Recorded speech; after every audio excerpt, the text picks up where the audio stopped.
Low Light, Episode 12, Part 1.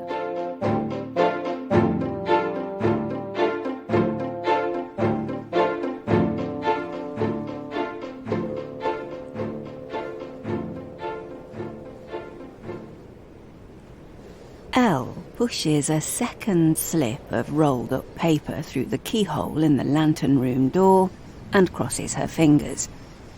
Eric tuts and shakes his head. Reg sits, tail wagging, ready to step up should he be needed. They wait, listening to the squealing and scrabbling for a few seconds more, and then the noise stops. Elle's eyes fly open. The friends wait, listening. There is a renewed scuffling, a pitter-pattering, and Elle grabs Charity's hand and then Ruby's. She squeezes her eyes shut again, watched in fascination by Gavin and Reg, and with continued cynicism by Eric. Suddenly, Elle's eyelids fly open wide again, and she grabs the door handle and rattles it. "Key," she demands, and Eric is all patting pockets and, I think it was, until he finds the thing and inserts it, falteringly, in its place. On the click, Elle shoves the door open. It judders as it bangs against the wall. An empty room confronts them. They peer in before hurriedly covering their noses at the acid smell.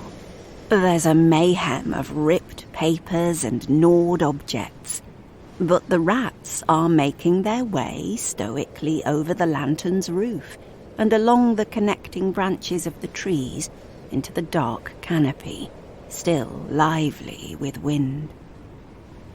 Ruby is delighted and dismayed as she moves into the room. The pokey air settles around her and she tightens her grip on her nose. The light in there is low, as usual, and seems to wait patiently for something. Eric whimpers, and Elle steadies him.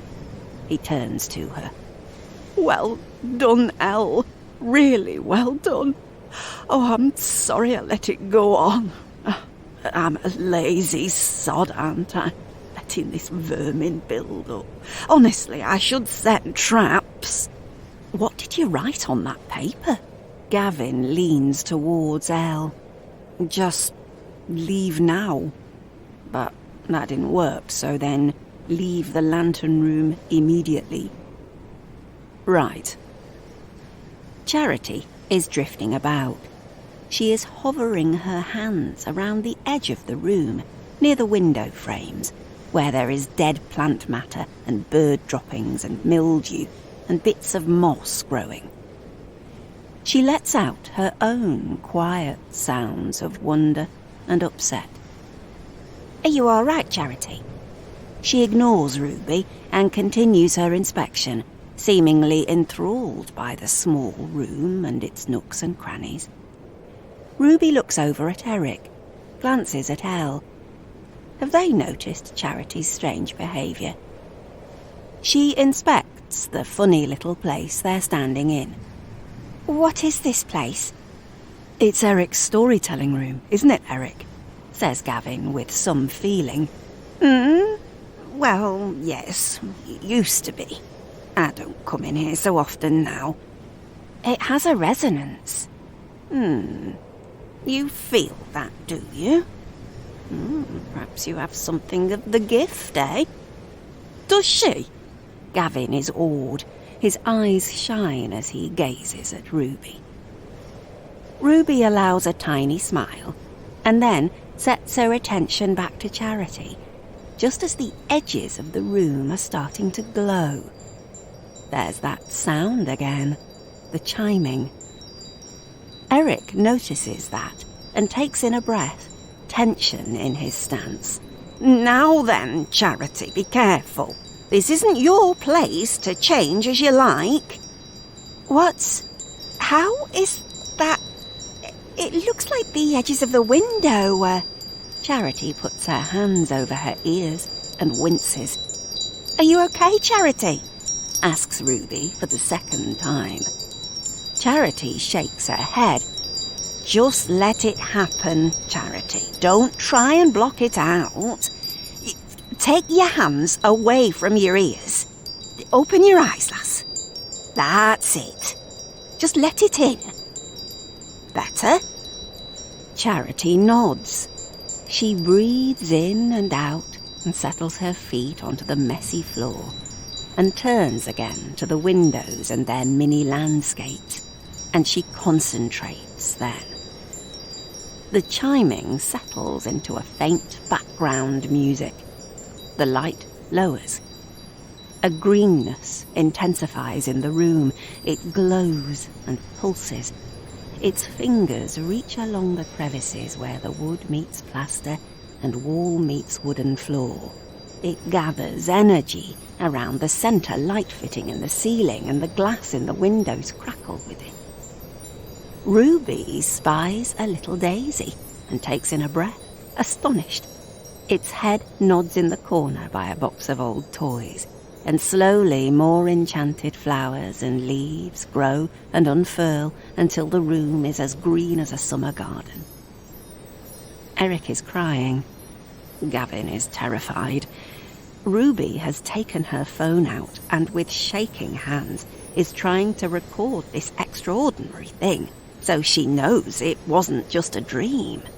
"Charity," asks Gavin gruffly, "are you doing this? Because if you are, can you stop? Because we're supposed to be reversing this stuff, not making more of it." "What is it she's doing? How is this happening?" "Padma, are you here? Oh, Vishwa, what a legacy. Charity has your gift, my dear friend." "It's magical," says Elle.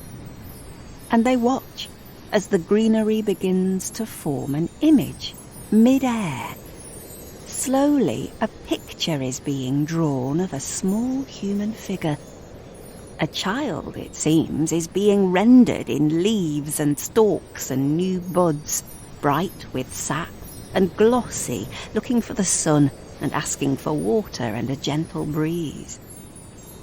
Eric's face drops as he watches this image take shape, and he begins to perspire. "All right, Charity. I think that's enough now. It's very impressive, but you don't know what you're doing, so..." "I told you! She's making more mims, look!"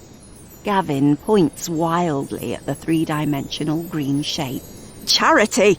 Stop now, before you make a mess!"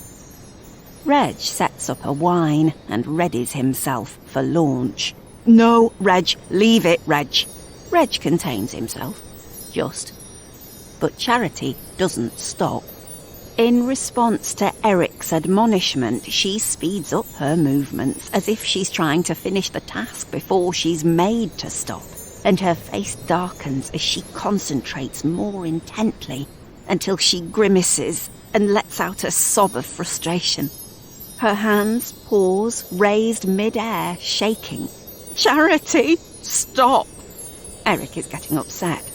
"How is she doing that?" "Elle, stop her!" Elle grabs Charity's arm and breaks the spell. The child figure, freshly formed, floats in the middle of the space for a moment, and then starts to shrivel again as the glimmering green retreats into the edges and the corners of the little room. The rat smell sharpens. Charity doubles over, breathing hard. Ruby shoves her phone away and steps forward to help Elle to steady the girl. Eric collapses into his chair and covers his face with his hands, and Deirdre jumps onto his lap to comfort him. Oh, now then, Deirdre, my dear. Oh, my lovely friend," he whispers to her. His face is white. Charity watches him as she gets her breath back. "Who was that?" They all wait for Eric. "What?" He wipes his eyes. Who? I don't know, do I? It was your picture, not mine." He looks at the floor. And if one were trained in the art of lie detection, one might identify such a look as being a little shifty. Ruby's training taps her on the shoulder, and she notices. Her alert level rises. Yeah, but I don't know where it came from. It's like there's a story in this room waiting to be told, waiting for its life breath. Why did you stop me from telling it? Why don't you tell it? Charity's eyes blaze and her words pour out. Ruby fumbles for her camera again, and she continues gathering evidence, quietly framing the old man as he wriggles uncomfortably under the young apprentice's interrogation. Eric moistens his lips, looks away again, wipes his brow. Because you don't know what you're doing. You got to be careful. You got to go slowly at first, and don't you tell me what stories I should tell either. Who do you think you are? So rude. How did you do that? Asks Gavin. I don't know. Well, what were you thinking of at the time? Tries Elle. Not anything. Well, just here. I was just looking around and I just felt it came from here, Charity says hoarsely. From this place, this room, this place where Eric tells stories of things that come into the world. I don't know what any of this is. I just felt it. And it happened. She looks up at Elle then. The same thing happened at Padma's house. But not the drawing, just plants started growing really quickly and sunshine and... Oh, God, that sound was excruciating. Eric, don't you know who that was, really? It'll just be a memory that's got mixed up. You're distressed, Charity. That's not a good way to go about things.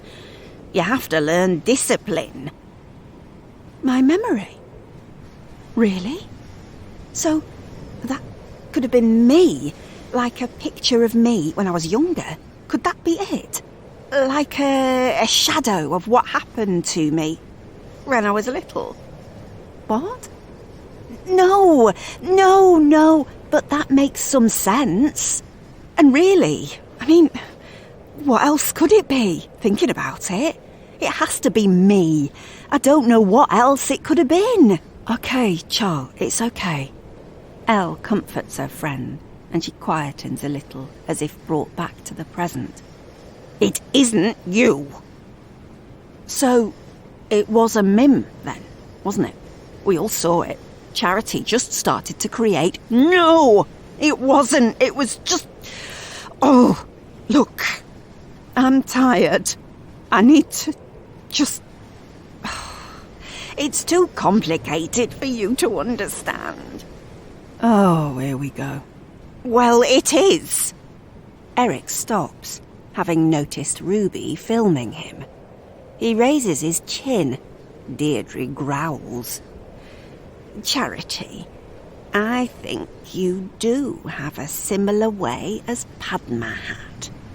I think you use your emotions, which is why it's hard to explain what you did. You are an emotional person. The feeling in you is only just below the surface. You're quick to anger, to cry, to laugh. It only takes a moment and there you are, all of you, in the room, or whatever place you happen to be standing in. Padma was the same. It's why everyone loved her so much. All of us have a different way, you see. I just talk. I don't know now really where the stories come from, because I've been doing it for so long, but I just open my mouth and the stories fly out of it. Elle, you must be an academic or something. Written words seem to work for you. Gavin is watching Eric doubtfully. Now, I don't know what your technique might be, Ms. Hussein. If you do have a gift, but I'd like you to put that phone down and leave my house now." Ruby looks guilty and puts her phone away. Yes, Mr. Bright, sorry. It's just, I'm trying to understand what's happening here. We've just witnessed something extraordinary, and I was hoping you were going to explain. Did you? No. As I said, you wouldn't understand. It's too complicated. Ruby's eyes narrow at this. Gavin sighs. Eric ploughs on, undeterred. "I will work with Charity and Elle to see if we can clear up some of the mess, once you've both gone. That bottle of green I gave you will be just right for drinking now, Gavin, and you and Ruby will have a fine evening of it if you get it open." "Eric, are you matchmaking?" "What about Shirley?" chimes in Charity. Ruby has flushed bright red. Gavin is lost for words, and they both forget for a moment the events they've just witnessed. "There'll be some interesting conversations, Gavin. You can tell Ruby about the hen harrier you thought you saw. She'll be interested in that. You see, Charity, Shirley isn't interested in birds, so it'll be something for him and Ruby to chat about. Quite rare, hen harriers are, but there's one there, isn't there, Gavin?" "Not in your garden?"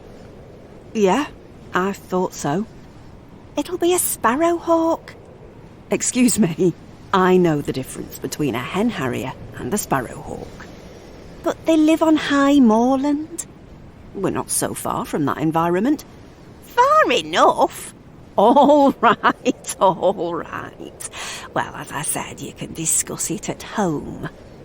There's nothing more you can do here now. And if you want progress made on our, situation, then, as I said, I need to have a chat with Charity and Elle." Eric waits. "I hope Shirley's okay," Charity says. "Yeah," blurts Gavin. "I'll call her again when I get home to see if I can raise her." "Okay, well, Ruby, shall we leave them to it? I mean, if you think it's okay to go out." "Yes, it'll be fine. We won't be in any danger, I don't think.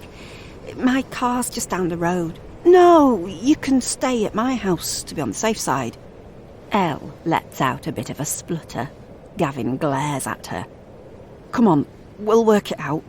Reg, are you staying here?" Reg settles down in the corner and sighs. "Okay. Right, well, good luck, you three. Hopefully we'll wake up to a quiet neighbourhood tomorrow." "Yes, I think that might be a bit much to expect, Gavin. We're not God." The wind outside sets up a howl and chucks some hard rain at the glass as Eric makes his proclamation and breaks the tension. Finally, Eric will attempt to get the cat back into its bag. "No, not you, Deirdre. Stand down. I mean the proverbial cat. That's it. Put those claws away, thank you."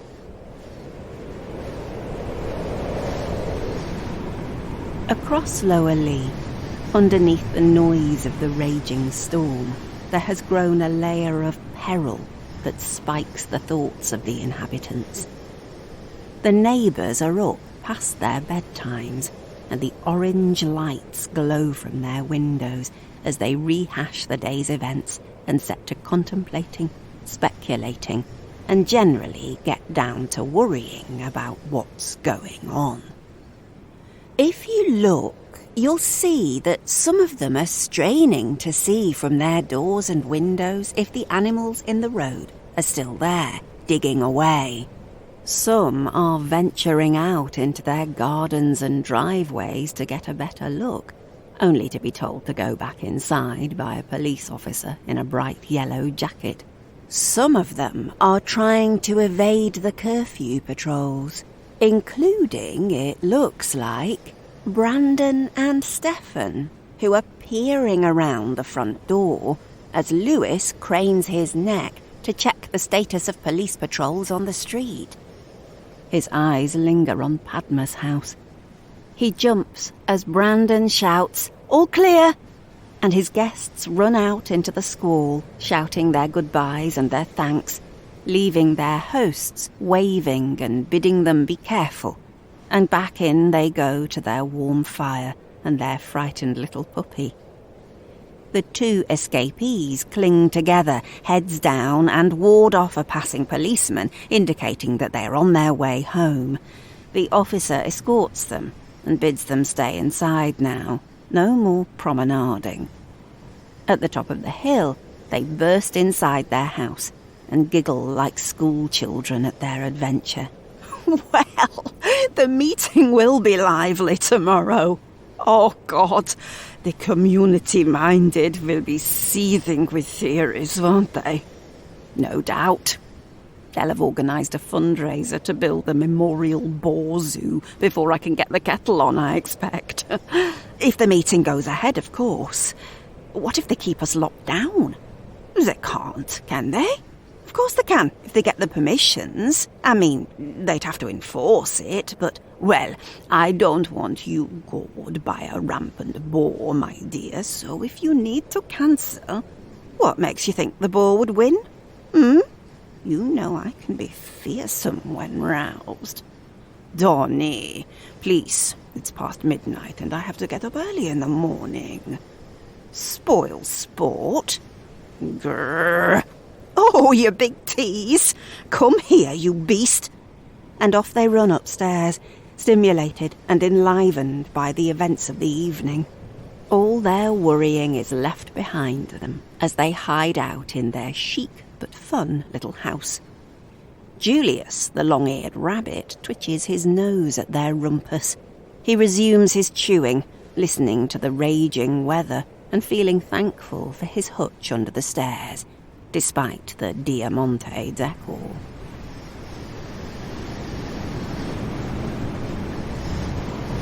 Julius has got the right idea.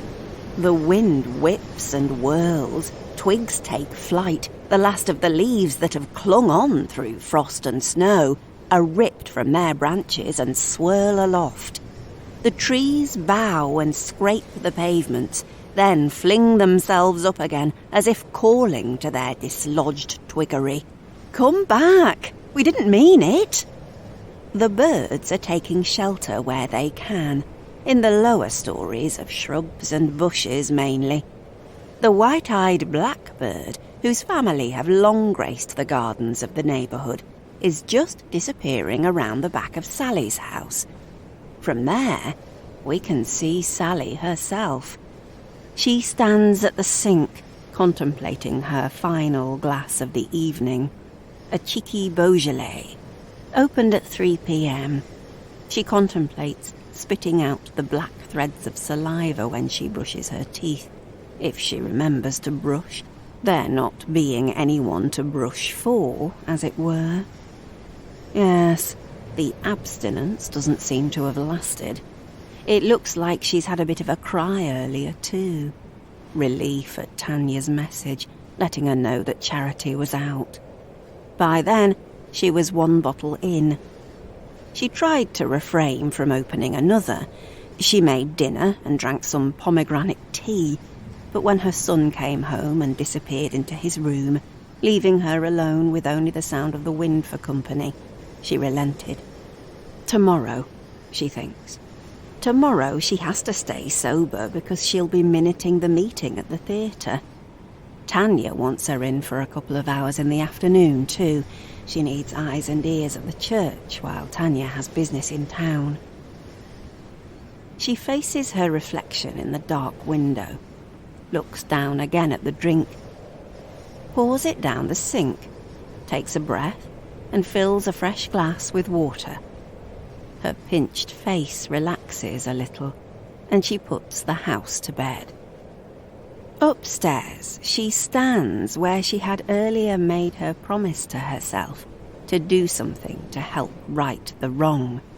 But she avoids her reflection this time and peers outside and down to the road below. She can't see any animals now, but she thinks she can see the scar in the tarmac where they've dug down. Bizarre it's so straight. The council should employ them, she thinks. They do a better job than that private firm does, squeezing profit from our council tax. They can't dig a straight line to save their lives, and heaven forbid anyone ask them to use their own common sense for anything. She allows her imagination to wander off into a world where squirrels wear high-vis vests and carry miniature spades, and foxes lean out of van windows, one paw on the wheel, a smarmy word for any vixens they spot on the street. She looks over at the photograph of her and Tony, walks over, picks it up. I'm going to tell Charity. I'll see her tomorrow. I can do it then. I'll find a way to explain it and protect Luke from your associates. Luca, my boy. Parents are supposed to protect their children, Tony, not exploit them. You fuck! I sometimes wish I'd killed you, you know. You shouldn't have been allowed to die quietly of natural causes. It's unjust. She sinks heavily onto her bed. I do still miss you. That's true. Can't help it. Though only God knows why. You utter shit. She clutches the photograph and then places it face down on the table, gets into bed, and turns out the light. The street light throws angry shadows across the room through the net-curtained windows. Rain spatters against the glass. Water drops roll down the surface, like Sally's tears. This rain is a devil. It comes in great torrents and then relents, held back by this overconfident wind, and then comes at you again. The air is grubby with sweet wrappers and the odd kebab tray.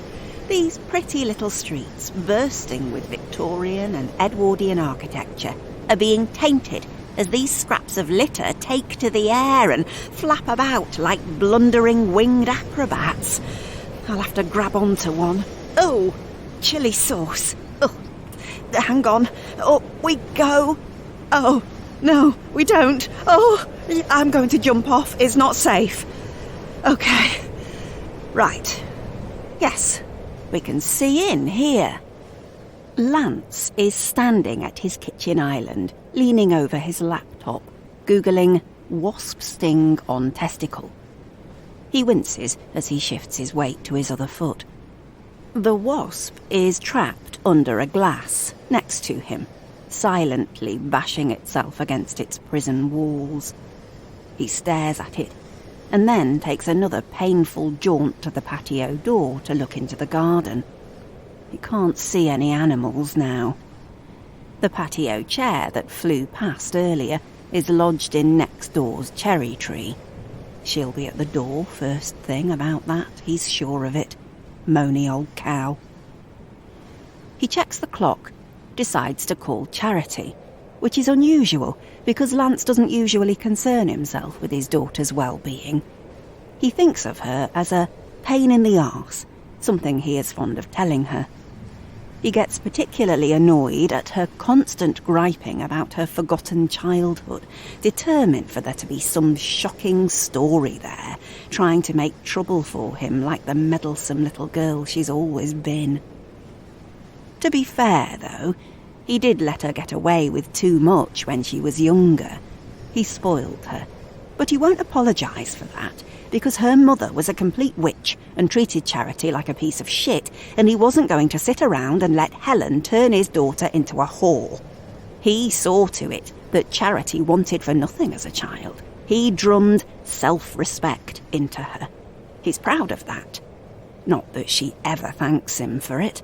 Well, kids don't realise that they have to learn the hard way sometimes. He sighs as he admits that despite his efforts, she still gets herself into scrapes. Her mother's influence. She is her mother's daughter in that respect. There's no getting away from it. Lance ponders. He sometimes thinks about that time he left Charity alone with Tony when she was very young. He'd had no choice, of course. He had to go and pick Helen up from the police station, again, on his motorbike. He could hardly strap a 3-year-old to the back of it.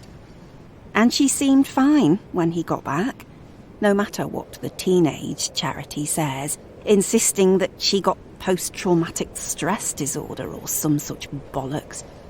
He would have known if anything was wrong. Tony was a dirty git, that was true, but he'd never go near children, despite some of his business activities, and never would he hurt Lance's own blood. Never. She was 3 years old. As if. It's unthinkable. Lance chides himself for lingering on this train of thought. Put a lid on it, Lance. You did a good job. You're a good dad, which is why you're going to call your only daughter and check she's all right. It's a good thing to do. You're not asking for anything. Don't need anything. She'll appreciate it. Maybe arrange to take her out for a curry even. And if anything has happened to her with all this weird shit going on in the neighbourhood, he'll have to handle the transfer alone tomorrow night, so he should make sure she's okay, if only for that. Not that that's why he's calling. He's worried about her, is all. He waits for her phone to be answered. Here's the message. Sighs dramatically. Charity, it's your father. Why do you never answer my phone calls? It's not very daughterly. I was just worried about you. What with the curfew and whatever madness is going on. Just checking everything's okay for tomorrow, but I mainly wanted to check you're all right. Call me back. He clicks the call to end, throws the phone casually across the surface of the island with a little too much force, and then has to lurch painfully after it to try and catch it before it skitters off the other side. The phone outpaces him, and during its pursuit of oblivion on the hard slate floor, it knocks the glass to its own doom and frees the aforementioned wasp for a second bite at the cherry, as it were. Poor Lance. It's going to be a long night.